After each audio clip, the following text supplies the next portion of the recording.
Hello, welcome to TerreScience, another episode on food. I have an old friend, old in terms of I've known him for a long time, Gregory Willis. Gregory and I used to be together at Treasure Island, and Gregory has a Flavor Studio.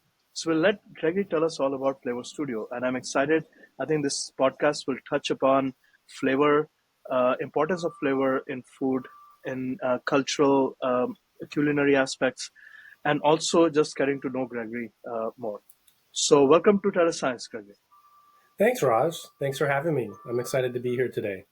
We'll have a fun conversation. So, you told me to talk about myself. It's not something that I enjoy doing, but I'll go ahead and do it anyway. So, I have a nonlinear background. My CV doesn't look like something you could tell a high school student, this is what you're going to do in your career. I went to college as a computer science major, quickly realized that I didn't enjoy coding. And after 2 years, I dropped out of college. And then I ended up building houses for a couple years, doing residential remodeling and construction before finding my true passion or following my true passion, which was cooking. And I ended up in a commercial kitchen and fell in love with it. And I would go volunteer my time at this one restaurant Monday through Friday after working construction and worked the night service. And I started doing things like peeling carrots, peeling onions, chopping potatoes, just doing the basic things. And after a few months, I was offered a job. Long story short, I committed my life and career to that for over a decade. Worked in fine dining restaurants, became an executive chef, got 4-star critical media reviews. Really thought I was going to do that the rest of my life, but it's not a glorious industry. It takes its toll on your body. And after a decade, I met someone, and we had opposite schedules. And so I decided to leave the industry. I did corporate food service management for about 4 years, but to be honest, I was bored out of my head. And then since 2007, I believe, I've done a bunch of startups at the intersection of food and technology. The first one was an organization called Chef's Best, which was a marketing organization at its core, but it licensed a superiority award to CPG brands called the Best Taste Award. And to substantiate that ad claim and market, we used a version of sensory science. And so I went back to school, studied sensory science, consumer research, and that was the first time I was exposed to the physiology about flavor perception and the biology and chemistry behind that. And I really geeked out on that. That company was eventually acquired by a PE group, and I didn't want to rebuild it a second time. And so in 2010, I decided that, you know what, I learned all this stuff in school about flavor perception. Why didn't I know this when I was a chef? And so my New Year's resolution in 2010 was to write the consumer-friendly book that deciphered the science of flavor. I spent the first few months in the university libraries brushing up on the peer-reviewed academic literature, created a wire framework, and I spent the rest of the year collecting interviews from professionals whose careers touched upon the world of flavor.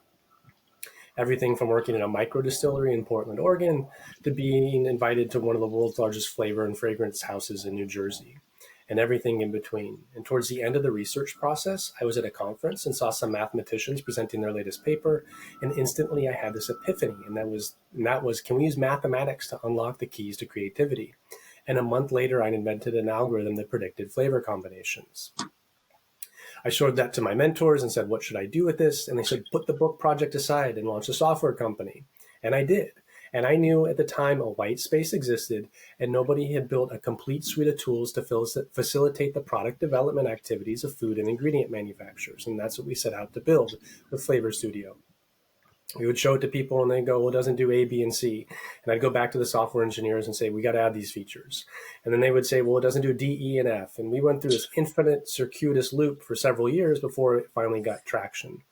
But because this wasn't generating revenue, shortly after I founded the company, a friend of mine said, hey, can we use your software to copy Hendrick's Gin for Trader Joe's? 90 days later, we had our product in shelf in TJ's. And then I went on a 7-year journey with that company, which eventually became known as Treasure 8. And that's where you and I met, Raj. We were we did two things. We developed a patented dehydration technology for produce, where we could slice fruits and vegetables a couple mils thick, put them through an energy efficient dehydration process that lasted a couple minutes, which would remove about 50% of the moisture while retaining all the micronutrients and flavor compounds, and then take them through traditional hot air drying. And after 60 minutes, we could, slice a fresh apple and have an apple chip that tasted like a fresh apple, but had the Hmm. textural equivalent of a Lay's potato chip. We are also an innovation solution provider, so the heads of R&D from every global company you can think of came through our conference room, seeing how they could work with us. But we only accepted company or projects from companies who shared a similar vision about the future of food. So we didn't accept projects from sugary beverage companies, but we did look at projects for reimagining the Google's micro kitchens, a childhood nutrition project for Nestle, and the likes of a bunch of natural brands that we helped launch. Ran that for 7 years. Decided to take some time off. My son was graduating kindergarten and took him on a cross country road trip to show him America. Eventually, the headhunters kept calling and went back to work for a cell based ag company, helped them get their Series A funding, but that was too much like science fiction. So, since the pandemic, I've just been focusing on my software company. Okay. So since that's an amazing journey, and you've been kind of delving into food uh, throughout most of that career. So let's talk a little bit about your software company then. I guess it's called Flavor Studio since it's written right across your t-shirt there. So tell us a little bit about Flavor Studio. So, yeah, when I said What's the software? earlier that a white space existed, what I wanted to do was unify the product development process for R&D teams, and create a solution that allowed everything to come into one platform. So earlier we talked about the flavor predicting technology. If you're an outsider to the food industry, this may come as shocking, but pretty much most companies are still utilizing spreadsheets to track their formulations. And so what we built was a dedicated formulation tool that liberates companies from spreadsheets. And we think we've embedded any sort of mathematical calculation that a food or ingredient manufacturer could want in the tool. Everything from calculating overrun for ice cream manufacturing to probably the only PDCAS calculator in the entire world, and really just trying to make things simple for our users. On top of that, when they're formulating, they've got nutritional analysis adjacent to their formulas, so they get real-time feedback. We have pro forma costing tools adjacent to their formulas because basically nutrition and costs are the two most critical things when they're creating new formulas. But really, one of the features or the hallmarks of our software that nobody had ever done before is we added a taste test tool. We allow companies to collect objective data to guide the development process. So rather than a go, no go launch decision be influenced by the highest ranking person in a room or possibly the loudest person in the room, we created a bare bones sensory software tool that allows company to send out a QR code of the sample, have someone scan it with their mobile device, and immediately understand how people are responding to their products. One of our customers came to us and said, "Hey, we do shelf life studies. Can we see all of our taste tests that we've compiled in one chart?" If they were to try and manually create those in a program like Excel, it would take 6 hours to do it. In Flavor Studio, it's accomplished in a matter of a few seconds. And really, the Hmm. software has evolved because of the great feedback we've received from our customers. So, about midway through the life of the company, one of our customers said we need a robust project management overlay, so that their R&D teams can stay focused on all of the tasks, the subtasks, the stages of the development. So we added that. So Flavor Studio really has become a central source of knowledge for an organization from the R&D process. And some of our larger customers are even building or utilizing the custom-built CRM tools. So frontline sales is interacting with R&D in terms of creating great new products for their customers. And so when someone sees a demo, they go, "Wow, we can get rid of 3, 4 disparate systems because you guys have the wherewithal to combine everything together on one platform." Okay, well that was a lot of information. So we're going to try to break it down a little bit. So first of all, for the audience, tell us what is CRM. CRM is a customer relationship management platform. All right. The most common company that you've probably heard of would be something like Salesforce in terms of the largest, but you have things like HubSpot, Zoho. There's probably a million solutions in this space. Right. So from what I understood, what you told me, sounds like this is really important aspect of food. Everyone deals with flavor and objectively trying to understand how importance of flavor and how do you tell whether your product is going to be successful, whether people are going to like it. So what you just said was in this CRM tool that you prepared or developed, people can test a third party's product and with a QR code tell how they feel about it. Correct? And Correct. And so it's it's taste test tool. you can gather lots of data. So so two questions on that. A, how do you reach those target people who are going to be testing? Are they people that you already know that are part of the system that you send them to? Are there already known testers, or is this like general uh, public? No, we created the framework so that our customers, our Flavor Studio users, can administer Yeah, these tests to their co-employees. I see. If they have, Okay. a lot of these food manufacturers will utilize the production level team members. Or if they're producing something custom, they'll ship out that product with the QR code, and then rather than have it ship out to a black hole, and then the Yeah. R&D team goes, well, what did the customer think about it? And the salesperson goes, well, I don't know. When they have the QR code on there, it's very simple just to scan the QR code. It's fun. And then the Yeah. customer can give you the feedback. And then the R&D team goes, oh, now I understand, this is where we need to make improvements. Okay, that's interesting actually. So, is that embedded as part of the entire software, or is it something that can be used separately? For example, it sounds interesting for me to use. We try different inputs, agricultural inputs, that many of the manufacturers of those inputs will say this increases flavor or promotes flavor. This makes things better, taste better. So, is that something that can be tagged on to separately for to like something that's grown and then can be tested whether it tastes better than like a tomato grown by this versus tomato grown bought from a grocery store? Yeah, we've taken a simplified approach to how we Yeah, package and sell Flavor Studio. So yeah. when you sign the licensing agreement, you get everything.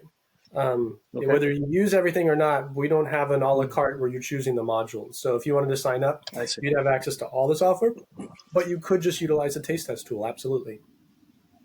Okay. Well, I wanted to go start in the food. In the food system, there are many issues. So we're going to go start from talk a little bit about flavor, and then we'll come back to Flavor Studio, and what it does now and where it's going.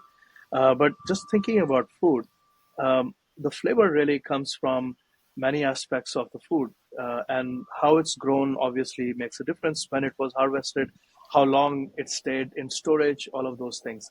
So, is that something that you think is an important aspect of when thinking about flavor? Because Flavor Studio is at the end of development of new products, but the sourcing of those products or ingredients is an important aspect of it.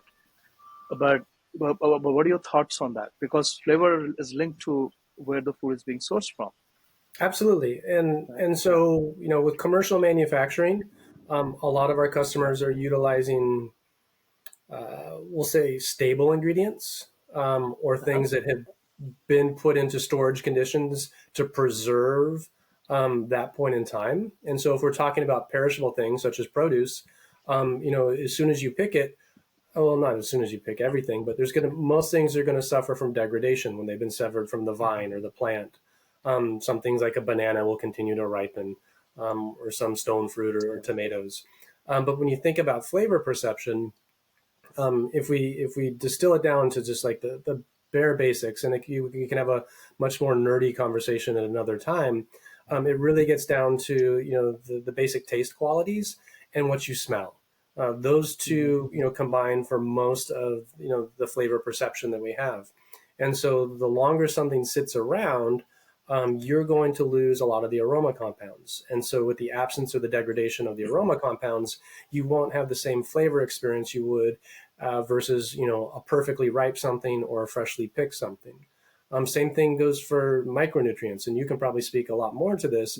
There's the same type of degradation, which is why it may be counterintuitive, But most of the frozen produce that you have is going to have a higher flavor quality and a higher, nutrient quality than most of the fresh vegetables that you can get, except if you were to go to like a farmer's market where it was picked yesterday, or something like Hmm. that. Because when something is commercially harvested and goes through blast freezers, they're capturing, all the nutrition and flavor at that point in time. Yeah, this reminds me of we actually had Harold McGee on the podcast as well, and he wrote the book Nosedive, which was the link of smells and different these particles that we smell and how it impacts flavor. And so that's why everyone has a slightly different experience of flavor. Um, so the produce, as it's like you're saying, as it's degrading or it's going through its process, that has a lot to do with flavor and micronutrients.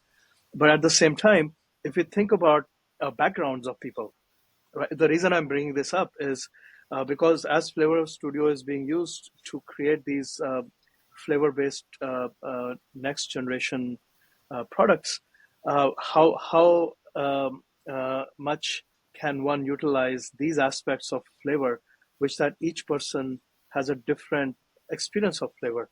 So even like culturally, people coming from different parts, Asia, or people who like spices, or people who coming from Europe, they have very different palates. So uh, this is just a general question. How do you think as a chef, when you're thinking of creating something, uh, how what role does that play into making something that will appeal to everyone? So you're never gonna appeal to everybody all of the time, Yeah, but we'll take my role as a father, not as a chef here. yeah.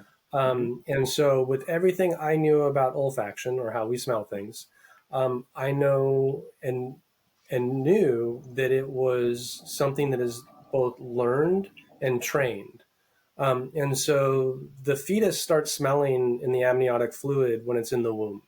And so, the more diverse things that the expectant mother can consume is going to provide a vast array of programming or imprinting on that fetus. And that learning starts in the womb. And really, because what it gets down to with olfaction or smelling is that the nerves terminate at the front of the brain in the amygdala. And that's where the emotion is. So even if we're not talking about food, but you can smell a perfume that maybe your grandmother wore, and if you walk past someone and you smell the same perfume, you're going to get overwhelmed with emotions. Hmm. Food and flavor are the same thing. So you could have an experience where perhaps you got food poisoning after eating something, and for you, that's going to be a negative experience that's encoded in your brain. And so, really, with my son, was we exposed him to such a diverse amount of foods, both when my wife was pregnant with him, but also after he was born, Hmm. such that he's a tremendous eater. I remember going to a soccer tournament like a year ago, and some other parents were just shocked that this kid's eating blue cheese and all these ingredients that they struggled just with the basics, where most kids just want to eat beige food or fried food. And my kid ordered a Cobb salad and was digging the blue cheese, and they found that just shocking. Hmm. Well, actually, can I borrow you for a little while to help with my son because he only eats he only eats chips and stuff. But no, but that's really true. It's what you just said. I think going all the way back to amniotic fluid and having sensory perception and linked to memory, which is what you're talking about with the grandmother. And so that this memory role play with flavor is also really important. But in terms of like you said, you can't appeal everyone. But our food industry, has done that in a way, right? Just as sugar, you can or fructose, right, syrup, and so um, so I think it's really important to like you said to have a diversified experience. But in that diversification of that experience, I think at least today you have to make an effort to go out and get that experience for yourself. right? If you just go by what's available, like on the shelves of grocery stores, or foods that are readily available will not readily or easily provide you that experience. You actually have to go out and seek it. Is that correct? Or is there an easy formula that you can share with us? I think there's two aspects. There's probably more than two, but I'll focus on two right now. Number one, people are naturally neophobic. They're afraid of new things, and Yeah. so you have this comfort level for maybe the TV shows that you watch, the music you listen to. There aren't that many explorers out there. There are, but the majority of the population with the bell curve, probably fits within the two standard deviations, and they're just like where they are right now. Um, so that's one aspect. The other aspect is marketing. Marketing plays a huge key to this. And even if someone does have an aversion to something or says, I will never eat Indian food, or I dislike spicy food, look at what's happened with chili crisp, in the past few years. And it's been a Chinese staple ingredient for a very long time. And now everybody's sort of latched onto it. And I think and you can go what they call, there's like a trajectory or lifestyle for trends where something starts as a fad, means it's short lived, but if it has staying power, it could actually turn into a trend, and then it can turn into just like something permanent. And the fact that Jack in the Box is now seasoning French fries with chili crisp means it's a Right. widely accepted flavor Hmm. and ingredient. And the fact that it's a Jack in the Box means they're going to expose the masses to it, and someone's going to go like, well, I like French fries, I think I'll try this. And that's a great way to sort of close the loop.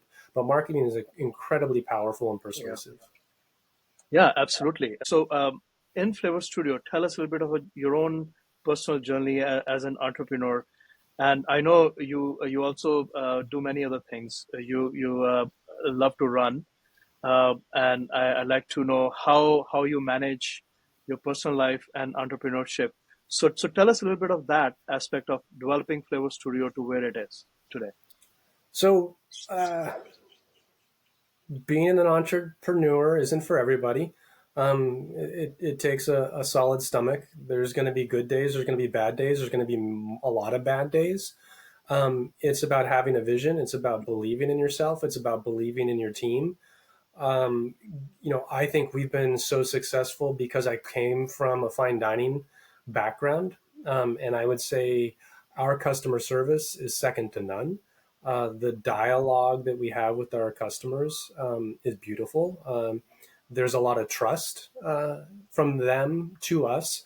And it's just about doing the right things, which sounds like sort of a cliche, but we've never raised prices in 14 years. It's a SaaS business. We went profitable a long time ago. Everything after that is just sort of extra. Doesn't mean we haven't grown the company, the teams, the things of that nature. And so forever, because it was a side project, it was building Flavor Studio from 0 to 1 in the business cycle. And then a couple years ago, one of our competitors was bought by private equity, and they raised the price of that solution by 5x without any change to the product or service.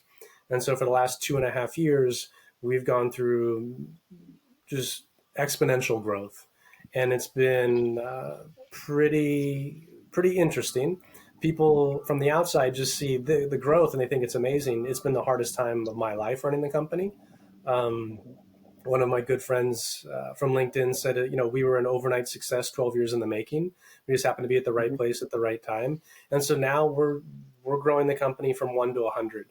And the problems that I'm dealing with now are much different than the ones that we dealt with from 0 to 1. And so it's a different set of problems that we're solving, um, but they're good problems to have. And I'm happy with where we are. But I know that I can't approach, running the business on a daily basis if I don't have a healthy mind and a healthy body. Mhm. So I'm religious about exercising. I exercise right now 6 days a week. That's how I start my mornings. It clears my head. Sometimes the things that I can't solve, when I'm out in the middle of a run or in the middle of a swim, I will think of a solution. But it allows me to start the day feeling great about myself. My body feels great, my mind feels great, and so that's how I get through the challenges of running a company or being an entrepreneur. Well, I mean, not just exercising. I mentioned, I've known you for a while. You actually go marathon runs. You've been to Europe. You've been, to actually go. So, what's the longest distance you've run? I've gotten involved with an underground, unsanctioned relay race that doesn't exist. So there's no website for it. And we've run across the Atacama Desert in Chile. We ran across France last year. The longest run we did was 450 miles from Salt Lake City to Las Vegas. It That's was a team crazy. of 9, so we all ran about 50 Yeah. miles in that race. Hmm. Okay. And I think I might be gearing up to run a 300-mile race solo next March. I Okay. need to build the Solo. crew. Huh? Solo. So you Yeah, will run the entire. I'll Okay. run 300 miles by myself. When Yeah. I say by myself, like it's not a relay, but Right. that is not something that you do unsupported. So you have a Hmm. crew. And right now I've Right. identified 2 crew members that can help pace me. Still trying to get someone to document a videographer of the race. But I need at least 3 people that they won't pace me the whole time. But these races are much more a psychological test than they are a physical test. Well, I mean, it's not really a race. It's more endurance, right? I mean, you're not Oh yeah, racing. You are racing. So you are there's racing. Oh another yeah, person. Okay. Okay. So I thought it was like a solo run that you're just running across. Okay. So it is a race. it's a Wow. race. Yeah. So how long does it take to do this? Like, let's say 300-mile, whether relay or non-relay. Let's see. What did we do? We ran 400 miles. I don't remember. We ran 400, 450 miles this past March from LA to Vegas, and we did that in 48 hours and 18 minutes. We got second Wow. place. I think That's our average impressive. pace Yeah. was mid sevens. We were Uh-huh. running really fast. Okay. A Wow. 300-mile solo race, that's a completely different beast. I think the record is like Oh, yeah. 76 hours for that. But you'll Hmm. stop, you'll sleep. You can't run 300 miles straight. Right. No. So Right. my goal would be to do it in 4 days. Okay. Okay.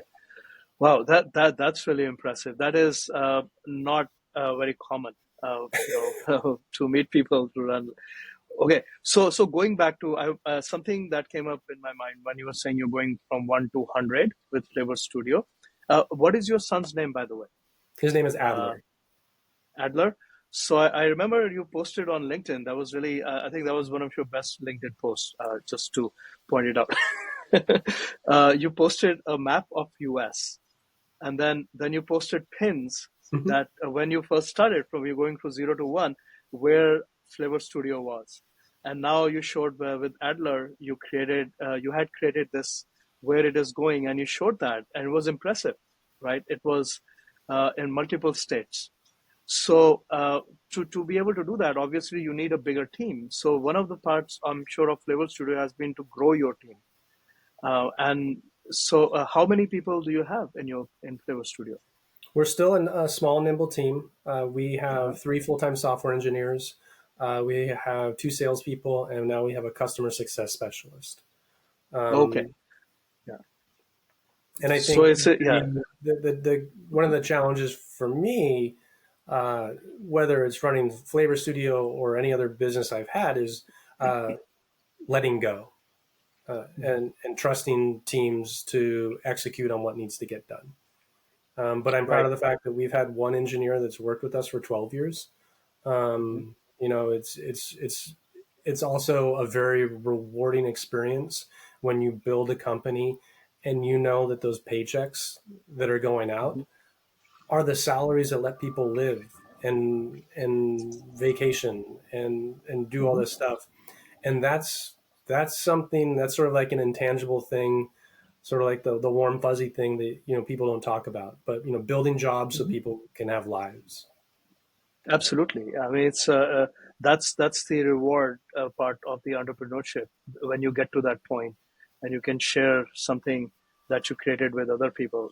That's definitely a big part of satisfaction of this process. So okay, this is really good. So the few couple of things that I want to get into now. One is, tell us what is the most common use of Flavor Studio. So what are people using it to do most commonly?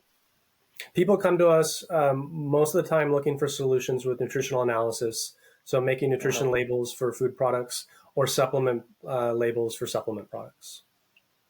So the nutrition, when you're saying nutritional analysis, you're sending these products out to be chemically analyzed for nutrition, and then you create labels, or have they already done that, and then you're creating labels using Flavor Studio? So what we've created is our customers can either input the specification sheets or the data that they Uh-huh. receive from their ingredient suppliers, and Right. then based upon that data, we can aggregate it and then apply all the really complex math that the FDA requires of you, and then do the rounding that the FDA requires of you. In the US, that is, to generate an FDA compliant label. But we don't do any sort of analytical testing. That's really interesting. And is that acceptable in terms of Yeah, regulatory? Oh, 100%. okay. That's interesting. I would not have thought that that would work. Mainly, I'm just saying that mainly because, in terms of thinking about ingredients, there are many times we don't know how, when you mix different things, how they're going to, at the molecular level, how things will interact and alter or change chemically. But it's really great that makes it a lot simpler, because going the other route, which is the analytical empirical testing, is not only expensive. It requires, like, it requires really expensive machines and all that stuff, right? So it's not an easy path to go that way. So it's really good that Flavor Studio can actually provide that in a simplified form, looking at ingredients and then coming up with a label using mathematical calculations about how much of the ingredients are present, and so the label comes out that way. Yeah, and I was pointing my wrist. Yeah, It's not only expensive, but it takes time. And so the yeah, benefit of being able to do it in the software and see things in real time, right. but also, for food products, there will be variability. Hmm. We also have the USDA's database embedded there. So if you need to find nutrient information for blueberries, we have it in there. Or, chicken breasts, we have staple ingredients in there. We do labels for all of North America. So Canada, Yeah. US, and Mexico. And then with supplement labels, most supplement companies, they'll include overages in their Hmm. product because they know that things are either going to degrade over time or whatnot. So they'll ensure that it hits the minimum amount that they're claiming on their supplement label. One last thing. So where do you think Flavor Studio is going from here? Where is Flavor Studio going in the future? So yeah, I mean, we were really excited to add Mexico in Uh-huh. this past year. We've had Canada done for a long time, and we've got a lot of customers in Canada. In fact, last August I was traveling in Toronto visiting customers over the span of a few days. Next up for us is going to be the EU and Hmm. providing support for companies there. But we get requests for Dubai, England, Australia, the Japan, Korea. I think we'll probably stop at the EU for now. We Hmm. don't want to be necessarily a global company, but I think there's enough business for us to and companies to focus on between North America and the EU. Hmm. No, that's really great. I mean, I remember when the very early days. I can't remember exactly what year. Maybe 2012, 2014, when Treasure 8 was not at Treasure Island. It was in a different building, which was demolished. Those were the early days when I first met you, when you were starting to work on this, and congratulations on that. Thank you. And you know what? We're behind the scenes. So, some companies, at the forefront and they're like, they're involved with things. The average consumer doesn't know the role that we play in the products that go on store shelves. And so one of the really fun things that I can do with my son is we can go to a grocery store and we can walk down an aisle and I can go, we did that, we did that, we did that, we did Yeah, that. right. And that's a really, really good feeling to have. Yeah, no, it's amazing, because once you prove that the idea that you had that was written on paper is actually now being used in real world to create your vision. The vision that you had is working. That's amazing. That it takes a while. It takes a long time. It takes continuous effort, but it's a really it's great. So well, it's great, Gregory. Anything else would like to add to this that we missed, and tell us how can people, somebody who's interested, who's thinking about I'm going to make some really cool culinary product, how can they get in touch with you or download Flavor Studio? They can, so we're a web-based application. So if they go to our website, it's flavorstudio.com. The rest of the information is up there. There's a link at the top right corner to sign up for it. They can request a demo while they're there, but they can read up definitely more about the services that we provide. Okay, great. And anything else you'd like to add to the conversation? No, this has been fantastic. No? Great. I'm honored Okay, to have been included in this, and I would love to do it again. So thank you so much, Raj. sounds good. Thank you. And all the best to you, Gregory. And I look forward to seeing all the posts on LinkedIn. And anyone who's listening, you should follow Gregory on LinkedIn. He's very active there. And I like, he's always putting positive spins on things. And I think it's a good one to follow. So all the best to you, Gregory. And thank you, everyone, for listening to TerreScience. And we look forward to seeing you again at our next podcast. Remember to follow and like TerreScience. Bye.